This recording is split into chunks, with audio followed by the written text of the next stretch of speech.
Hi, this is Jayhawk Scott again, and I'm getting ready to start to put together all of my sump and everything. And I thought I'd do a quick video talking about water pumps. I really haven't seen any out there, and this is really more intended for the beginners that are just getting into the hobby and don't understand the difference between some of the pumps. What I've got here is I've got kind of a mix of different types of water pumps. I've got some internals and some externals, and I'll kind of go through some of the advantages and disadvantages to each of the different pumps. Mainly on this side, you've got two external pumps. This is a blue line pump. This is my main return pump. This thing moves a ton of water. My sump is in my garage, and my fish tank is upstairs above that, so my head height is about 30 feet, so I really need a real serious pump to move that much water, and this thing does a really good job of it. I've just got some slip unions on the front here just to make it easier to connect stuff. The next one is a little Milwaukee pump, and it works the same way as the blue line pump. Is just a smaller pump. This one I'm going to use for my chiller. I used to be one of the guys that had just pumps that were in sump, in water, and I didn't have any external pumps, but I'm actually moving more and more towards the external pumps and away from the internal pumps, and I'll talk kind of about some of those reasons. But these pumps, obviously you can't get them wet. You don't want these to get wet. They sit outside your tank, and the real advantage to these over this one, which is an internal pump, this is just a mag pump, I think a mag 3, is that to cool these pumps have little fans on the back of them, like this one. Got a fan back here that blows air on it to cool the pump. This one's a smaller pump, and as a result it doesn't. It just the housing will get warm, but the difference is between this pump, between this pump, these, and this one, is that the heat that is generated by the pump goes into the air. The heat generated by this pump goes into your water. So you're going to have, the more of these pumps that you have in your water, and the bigger the pump. If you've got a bigger in-sump pump, it's going to generate more and more heat, so that adds heat to your water. If you have a temperature issue, that can add to your temperature problem. A lot of people run chillers and stuff like that to address the heat problem, and by using an external pump, that will help your heating problem. Also, running LEDs over T5s put heat into your water. Metal halides put a whole lot of heat into your water. So if you're concerned about heat in your water, look for the external pumps. One of the drawbacks to the external pumps, they're more expensive. For a comparable good external pump, you're looking at probably close to double the cost of an internal pump. This pump probably runs, I'm just guessing, $50–$60. This pump new, which is probably comparable in capacity, probably runs $200. So the Milwaukee pumps are considered the best to have. This blue line pump I got from a friend of mine. I got it used, and it has really been a very, very good pump, and it's very quiet, and it's got a tremendous amount of pressure.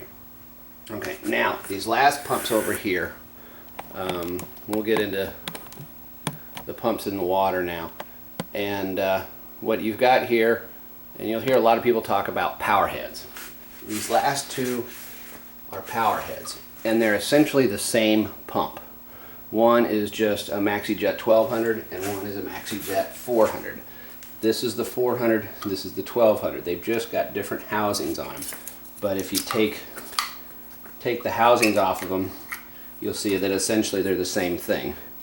This has just got a prop in there that works more like a normal power head, where this one's got more of a jet spray. You can use, these things are very functional to move water. You can use these in auto top-offs. You can use these to move water in your tank. There's lots of different things that that you can use these things for. The Maxi Jets are pretty inexpensive. A Maxi Jet 400 there is probably 25 bucks. The 1200 is probably, you know, $40, 35, 40 bucks, something like that. I haven't bought any of those recently, so those prices may not be terribly accurate. But the Magline pumps are good pumps. I really haven't had a whole lot of problems with the mag pumps, so I use a lot of those. I've also used a lot of the Quiet One pumps. I like those a lot, but I've actually had some problems with some of those breaking, so I've kind of gone away from those. But I do like those. So anyways, when you're putting together your system, and you gotta have to have water movement, and you have to have water flow. So what kind of pumps you get plays a part. And you know, every pump that you put in the water, that runs in the water, is going to cool itself by putting heat into your water. And you might want to keep that in mind when you start thinking about how cold you want to run your tank. And you know, you see the the new what kind of, I can't think of the name of the pumps. The EcoSmart. God. Anyways, I'll think of it. But the ones where it has a motor actually on the outside of the glass and the impellers inside, the Vortec pumps, I'm sorry, where the propellers on the inside of the glass and the motors on the outside, so that the motor doesn't really put the heat into the water. Those have become very, very popular. I myself don't have any of those. I'm going to be running the Toonsy pumps, but I'm also going to run a chiller. So anyways, this is just kind of a quick shout to pumps, and so I would say that if you've got the space for them and you got the budget for them, I would recommend the external pumps. I think that they are I wouldn't say quieter, but they definitely don't put as much heat into your water, and they tend to be more reliable than the in-sump pumps. Anytime you just leave stuff sitting in salt water, yeah, salt water just eats away on that thing. So I think the external pumps are more reliable, and I think that in the long run the cost won't be a whole lot different, because you'll probably have to replace the in-sump pumps more frequently. So anyways, if you got any questions, hope this video has been helpful. This is the first video I've done in quite a while. I'm actually been really busy with things, and so I'm hoping to do a couple of videos today, but this is the first one of them. And if you've got any questions at all, please just send me a message, and I'll be sure to get back to you. And I just wanted to say thank you to all my new subscribers and all my old subscribers.